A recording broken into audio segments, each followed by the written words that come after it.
Bien, entonces comencemos a hablar del diagnóstico del síndrome antifosfolípido. Lo primero que hay que saber es que no existen criterios diagnósticos para el SAF. Por lo tanto, la evaluación y el juicio médico son fundamentales para las decisiones de tratamiento.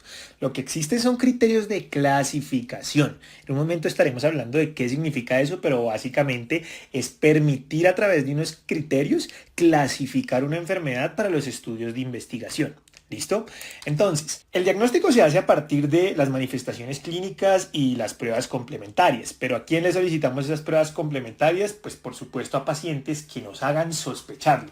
¿Quién nos lo hace sospechar? Pacientes menores de 50 años que hayan tenido un tromboembolismo venoso no provocado, que hayan tenido una trombosis arterial, ya sea ACV, AIT, isquemia cerebral o otro tipo de arteria, tromboembolismo venoso en sitios inusuales, llámese venas renales, vena porta, entre otras, trombosis microvascular, tromboembolia venosa recurrente que no se explica por una anticoagulación subterapéutica, por no adherencia o por malignidad, morbilidad en el embarazo y lupus. En un estudio realizado en Colombia en la Universidad Javeriana se encontró que los 4 factores de riesgo que más se asociaban a la positividad de los anticuerpos antifosfolípidos eran el antecedente de una enfermedad autoinmune, la prolongación del PTT, la trombocitopenia y los eventos previos. En estos casos, que es algo que realmente termina siendo lo mismo que vemos en las guías americanas y europeas, pues uno esperaría tener unas pruebas positivas. Y a partir de ya tener estas manifestaciones clínicas y pruebas positivas es que aparecen estos criterios de clasificación del síndrome antifosfolípido del Colegio Americano de Reumatología y de la Alianza Europea de Asociaciones de Reumatología, que es la EULAR. Estos criterios son del 2023, son nuevos. Antes utilizábamos los criterios de Sapporo, ya no los usamos más. Entonces, estos criterios tienen una especificidad del 99% y una sensibilidad del 84%. Entonces, la idea es que tratemos de detallar a profundidad cada uno de estos cuadros. Entonces, lo primero que tenemos que hacer es saber si el paciente cumple con los criterios para entrar en la sospecha de SAF. Entonces, la sospecha está dada por al menos un criterio clínico documentado en 6 de los posibles dominios clínicos que ya vamos a hablar y al menos un anticuerpo antifosfolípido positivo que aparezca en por lo menos los siguientes 3 años siguientes a la aparición del dominio clínico. Esos autoanticuerpos pueden ser el anticoagulante lúpico, anticardiolipina IgG o IgM o antibeta-2 glicoproteína IgG o IgM, siempre que tengan títulos moderados a altos. Si no cumple el criterio de entrada, no vaya a intentar clasificarlo en el diagnóstico de SAF. Pero si sí lo cumple, proceda a evaluar los criterios adicionales clínicos y de laboratorio para que usted calcule el puntaje y vea si sí clasifica o no clasifica. Entonces arranquemos hablando de los criterios clínicos. El primer dominio es macrovascular y hace referencia a la trombosis venosa. Esa trombosis venosa puede ser con un perfil de alto riesgo trombótico o con un perfil de bajo riesgo trombótico. Si es de alto riesgo trombótico, pues solo me da 1 punto, y si es de bajo, de 3 puntos, porque si es de alto riesgo trombótico quiere decir que hay otras posibles razones para que el paciente haya desarrollado una trombosis venosa sin que necesariamente signifique que sea por antifosfolípidos. Esto lo aplicaremos siempre que encontremos un tromboembolismo venoso inexplicable que se confirme por imágenes o por patología, llámese TEP, llámese trombosis venosa profunda de miembros inferiores o superiores, esplácnica, renal, de los senos venosos cerebrales, retiniana, cualquier lecho venoso comprometido, a excepción de la tromboflebitis superficial. El perfil de tromboembolia de alto riesgo, que es este que nos hace pensar que solo sea 1 punto, es aquel en el cual hay al menos un factor de riesgo mayor o 2 factores de riesgo menores. ¿Cuáles son los mayores? Malignidad activa, ingreso hospitalario durante 3 días en los 3 meses previos al evento, traumatismo mayor, cirugía mayor a 30 minutos en los 3 meses previos. Y los factores de riesgo menores hacen referencia a la autoinmunidad activa o la enfermedad inflamatoria intestinal, infección grave aguda, catéter venoso central en el mismo lecho en donde encontramos la trombosis, uso de anticoagulantes orales o reemplazo hormonal, viajes de más de 8 horas, obesidad, embarazo, inmovilización prolongada y cirugías menores a 30 minutos. Si el paciente cumple con esa definición, pues tiene un perfil de alto riesgo trombótico y es posible que estos factores de riesgo hayan sido los que generaran la trombosis y por eso se les da menos puntos que lo que daría un perfil de bajo riesgo trombótico y la aparición de una trombosis venosa. Luego tenemos el dominio número 2, que es el de trombosis arterial. La trombosis arterial vuelve y le pasa lo mismo. Si tiene un alto riesgo cardiovascular, pues le dan 2 puntos, y si tiene un bajo riesgo cardiovascular le dan 4 puntos, porque si tiene un alto riesgo cardiovascular probablemente haya sido, podría ser alguno de los otros factores de riesgo cardiovasculares los que llevaran a esa trombosis arterial y no necesariamente los antifosfolípidos. Entonces siempre pensarlo en paciente que tenga una trombosis arterial inexplicable confirmada por imágenes o por patología, donde se identifiquen infartos agudos de miocardio, accidente cerebrovascular, trombosis de arterias periféricas esplácnicas o retinianas, o infarto de órganos sin que haya un trombo visualizado, por ejemplo riñón, hígado o vaso. ¿Listo? Entonces, el perfil de trombosis arterial de alto riesgo cardiovascular, que es el que nos va a hacer sospechar esto de los 2 puntos, es que tenga al menos un factor de riesgo alto o 3 de riesgo moderado. El riesgo alto está dado por una sistólica mayor a 180 o una diastólica mayor a 110, que tenga una enfermedad renal crónica con tasa de filtración glomerular por debajo de 60 mililitros por minuto en al menos 3 meses, o que tenga una diabetes tipo 2 con daño orgánico de larga data por más de 10 años. El riesgo moderado va a estar dado por una sistólica mayor de 140 o una diastólica de 90 milímetros de mercurio, tabaquismo actual, diabetes menor a 10 años, dislipidemia u obesidad. Entonces, si el paciente tiene un alto riesgo cardiovascular, 2 puntos. Si tiene bajo riesgo cardiovascular, 4 puntos, porque la trombosis arterial puede responder a esos factores de riesgo. ¿Listo? Esos serían los 2 primeros dominios, que son los macrovasculares. Luego viene el dominio número 3, que es el microvascular.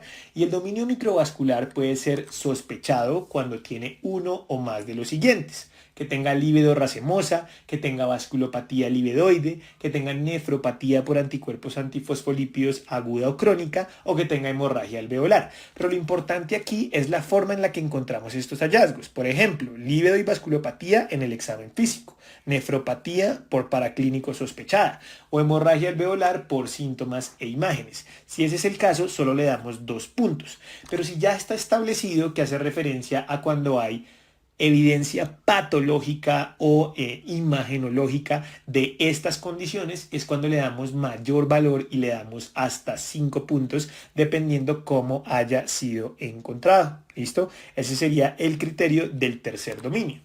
Vamos ahora con el cuarto dominio, que es el obstétrico. Entonces el obstétrico cumple varios tipos de características. Entonces, si el paciente o la paciente pues tuvieron 3 o más muertes prefetales, es decir, antes de las 10 semanas, y o una muerte fetal temprana, es decir, de 10 semanas a 15.6 semanas, se le asigna un punto. Si tuvo una muerte fetal, es decir, entre las 16 semanas a las 33.6 semanas, en ausencia de preeclampsia con signos de severidad o insuficiencia placentaria con signos de severidad, se le asigna un punto. Pero los que más puntos tienen son la preeclampsia con signos de severidad por debajo de las 34 semanas o la insuficiencia placentaria con signos de severidad por debajo de las 34 semanas con o sin muerte fetal. Y el que más puntos tiene es que tenga la preeclampsia con signos de severidad y además tenga la insuficiencia placentaria con signos de severidad antes de las 34 semanas con o sin muerte fetal. Ese sería el dominio obstétrico. El dominio cardíaco es el dominio número 5 y el engrosamiento valvular suele dar 2 puntos, mientras que la presencia de nódulos valvulares, o mejor dicho, vegetaciones no infecciosas, que es la endocarditis de Lippmann-Sachs, le da 4 puntos.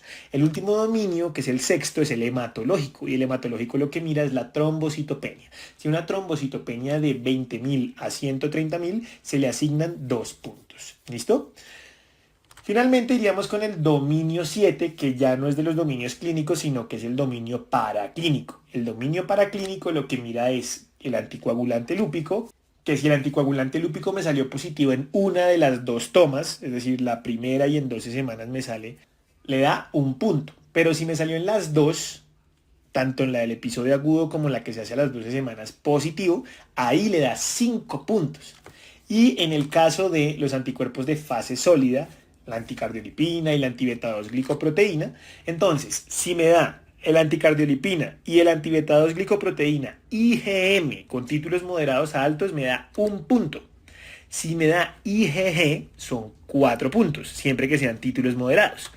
Pero si ya son títulos altos de la IgG, da 5 puntos.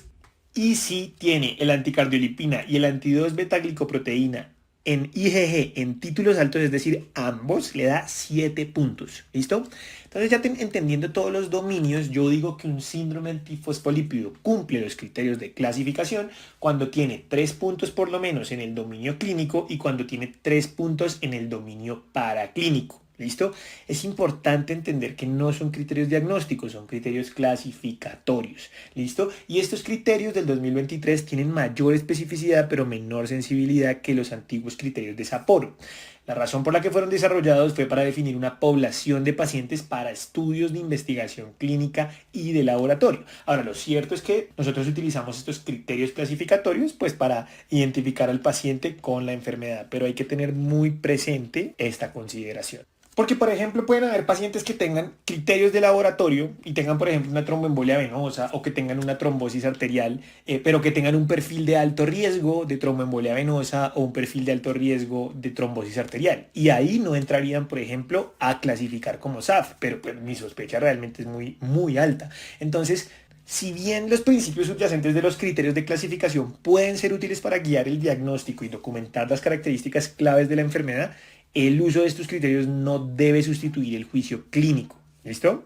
Dentro del diagnóstico diferencial, por supuesto, habrán otras causas de trombosis, trombofilias hereditarias, obstrucciones vasculares que expliquen el trombo, hemoglobinuria paroxística nocturna, trombocitopenia inducida por heparinas, neoplasias mieloproliferativas. Habrán también otras causas de morbilidad del embarazo, ya sean anomalías cromosómicas, anatómicas, hipotiroidismo. E inclusive habrán otras causas que expliquen la presencia de anticuerpos antifosfolípidos sin que exista síndrome antifosfolípido. Entonces, por ejemplo, hay infecciones que pueden generarlos, bacterianas, virales, parasitarias, como vemos en todos estos microorganismos descritos en pantalla, enfermedades autoinmunes, lupus, esclerodermia, psoriasis, medicamentos, fenitoína, hidralazina, amoxicilina, anticonceptivos orales, propranolol, tumores sólidos y hematológicos. ¿Listo? Entonces todo esto puede estar positivo sin que necesariamente haya SAF. Ahora, lo cierto es que si yo tengo anticuerpos antifosfolípidos positivos persistentemente, eso sí me aumenta el riesgo de que la persona pueda tener más adelante SAF o que tenga lupus. ¿Listo? Bien.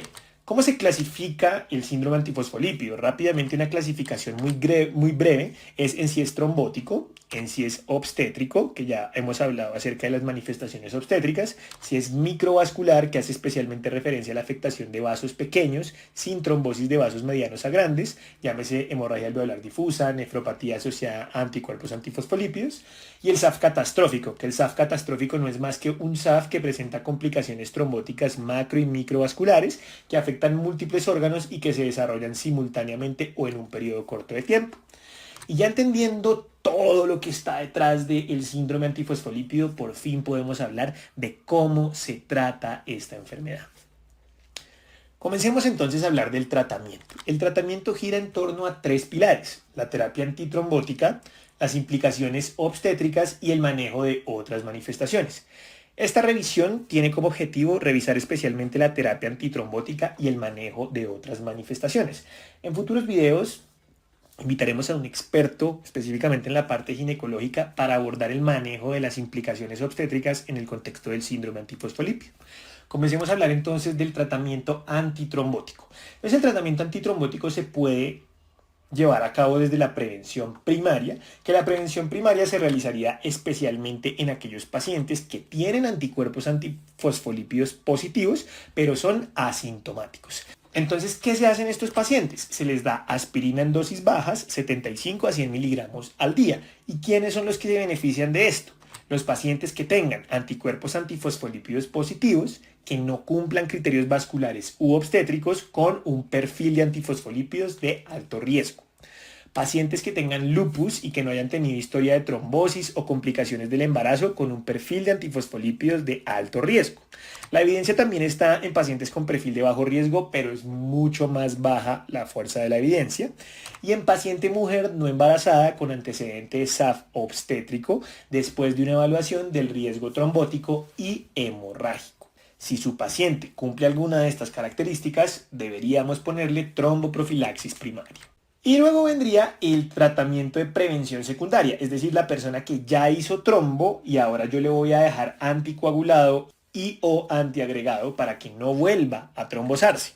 ¿Con qué anticoagular estos pacientes? ¿Warfarina o DOAX? Esa respuesta nos la dieron estos 4 estudios, el RAPS, el TRAPS, el ORDI-ROS y el ASTRO-APS, que básicamente miraron a Rivaroxaban y Apixaban en contra de warfarina.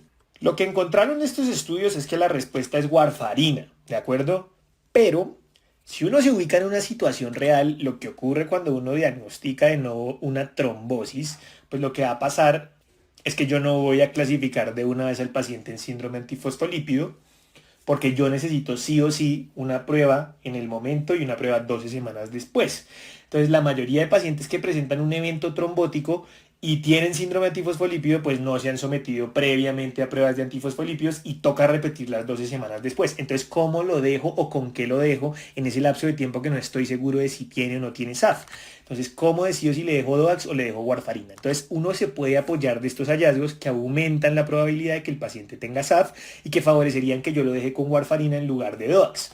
Un perfil inicial de antifosfolípidos de alto riesgo, una trombosis que haya sido arterial, no explicable, un lupus eritomatoso sistémico y una historia previa de síndrome antifosfolípido obstétrico u o morbilidad del embarazo. ¿Listo? Si tiene eso, váyase mejor con warfarina. Pero si usted definitivamente no tiene nada de esto y no tiene cómo guiarse, pues el paciente puede quedar con DOAX en ese lapso de tiempo, porque es que no hay forma de estar seguro que sí sea o no sea un SAF. ¿Listo?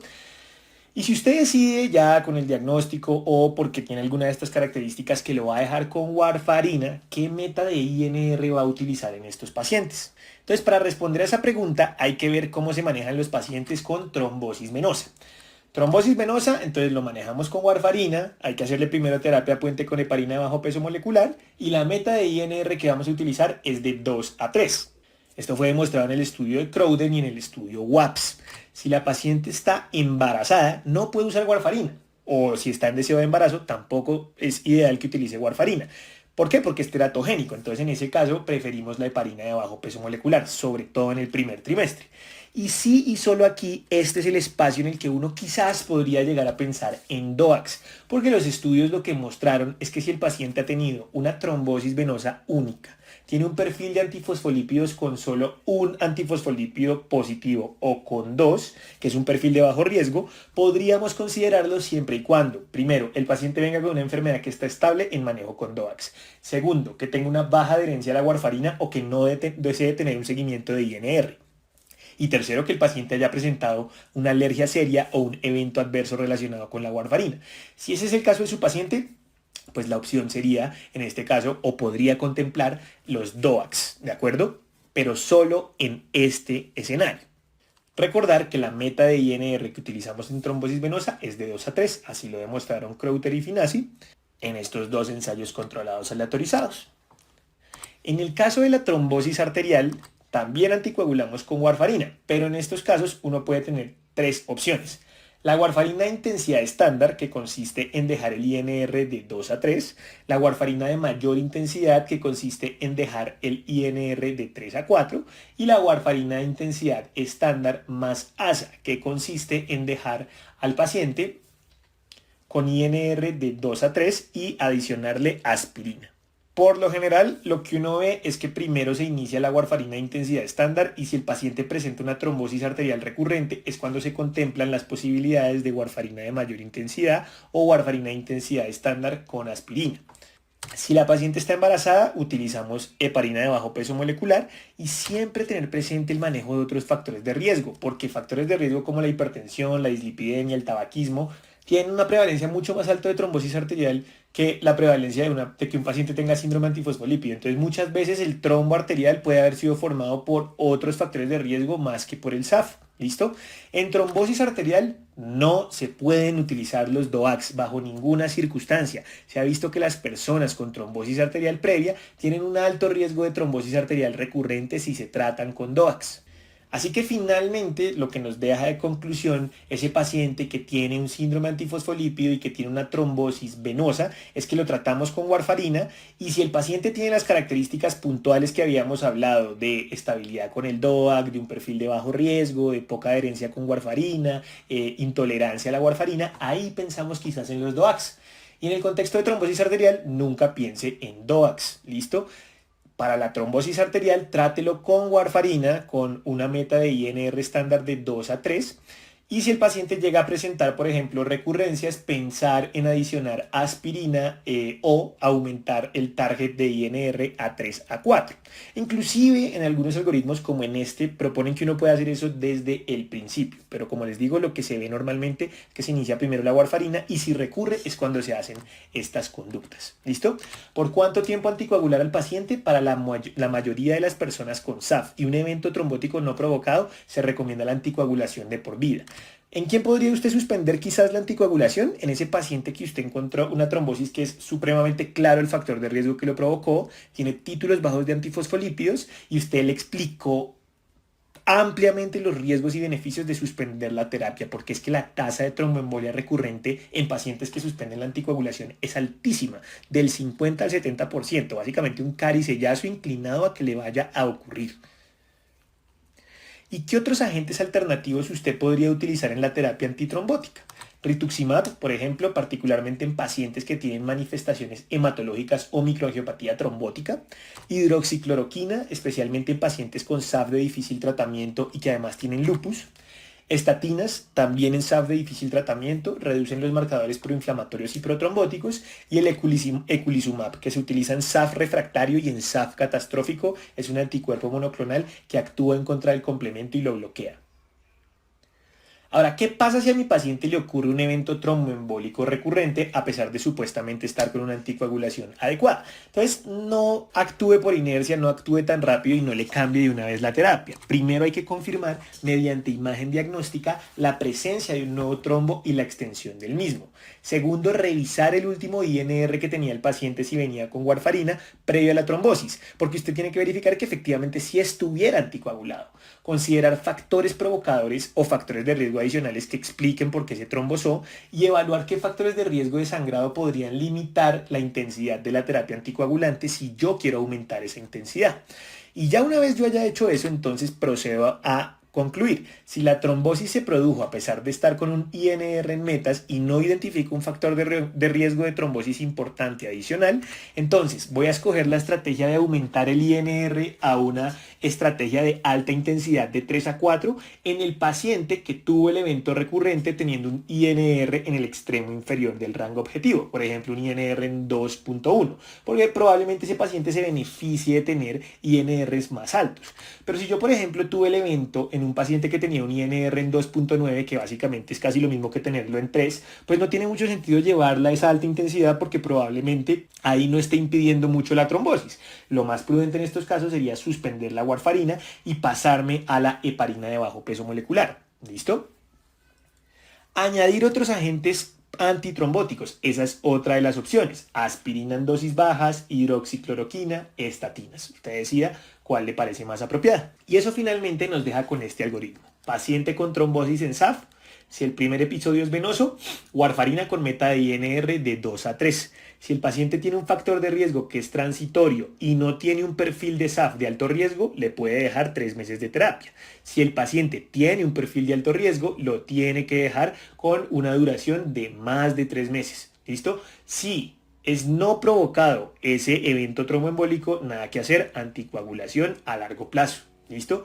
Si el primer episodio fue arterial, usted lo deja con warfarina. Esa warfarina usted podría decidir dejarla en intensidad estándar, que es de 2 a 3, que es lo que usualmente hacemos inicialmente, o podría escoger inclusive el INR de alta intensidad de 3 a 4 o adicionarle aspirina, que son estrategias que están reservadas sobre todo para el paciente con recurrencia. Entonces, ese paciente con recurrencia que tiene un INR en metas, pues usted va a mirar si esa recurrencia fue venosa o si fue arterial, y después de ver esa recurrencia, entonces dependiendo cómo haya visto el INR, si usted ve que la inclinación del INR es especialmente a estar en 2.1, 2.2, pues tendría sentido aumentar el INR a una meta de alta intensidad, pero si el paciente más bien tiene un INR en 2.8, 2.9, mejor cambie la enoxaparina. ¿Listo? Y usted puede adicionar, si desea, aspirina como estrategia adicional. Como estrategia adicional antitrombótica. Válgase también de las demás estrategias antitrombóticas, como por ejemplo las estatinas o como por ejemplo la hidroxicloroquina. Y eso sería en cuanto al tratamiento del SAF trombótico. Cuando el compromiso está dado en otros órganos, hablemos de una pequeña perla rápida acerca de ese tratamiento. Entonces, particularmente cuando el compromiso es de valvulopatía cardíaca, podemos utilizar aspirina en dosis bajas. Si hay un alto riesgo de enfermedad embólica por vegetaciones, embolización sistémica o infarto, la warfarina podría utilizarse con una meta de INR de 2 a 3 y siempre valerse de la consulta con el cirujano cardiovascular para definir si esa insuficiencia o estenosis o inclusive esa endocarditis requiere o no requiere intervención quirúrgica.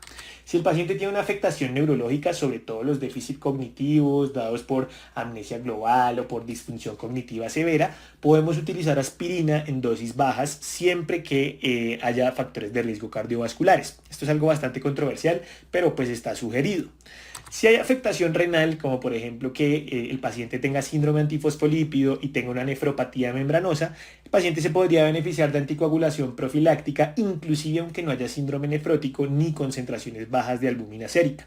Pacientes que tengan lesión renal aguda donde yo no identifico la etiología y lo más probable sea actividad del síndrome antifosfolípido, se pueden beneficiar de ciclos de plasmaféresis.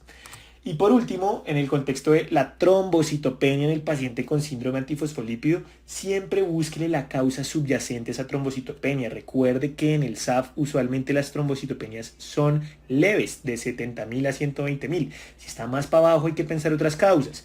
Microangiopatía trombótica, se trata con plasmaféresis, inducida por fármacos, suspender los medicamentos que lo hayan generado. Púrpura trombocitopénica inmune y plaquetas por debajo de 30.000. Corticoides e inmunoglobulina endovenosa lo van a hacer arrancar.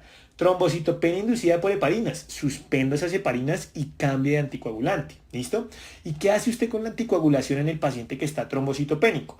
Las indicaciones realmente están extrapoladas de los pacientes de la anticoagulación en cáncer, en los tumores hematológicos especialmente, donde la evidencia lo que muestra es que si el recuento manual de plaquetas está entre 25.000 y 50.000, les damos una anticoagulación a dosis reducida de 1 miligramo kilo cada 24 horas de enoxaparina. ¿Listo? Y si el recuento manual de plaquetas está en menos de 25.000, no le puede dar anticoagulación y tiene que evaluar rápidamente qué tratamiento le va a dar a la trombocitopenia para que arranquen esas plaquetas y usted lo pueda anticoagular. Porque acuérdese que la trombocitopenia suele predecir un próximo evento trombótico. Entonces, los pacientes no pueden quedar sin su anticoagulación porque es altamente riesgoso para el desarrollo de trombos. ¿Listo? Y de esa forma finalizaríamos nuestra revisión acerca del síndrome antifosfolípido. Espero les haya sido útil y nos vemos en próximos videos.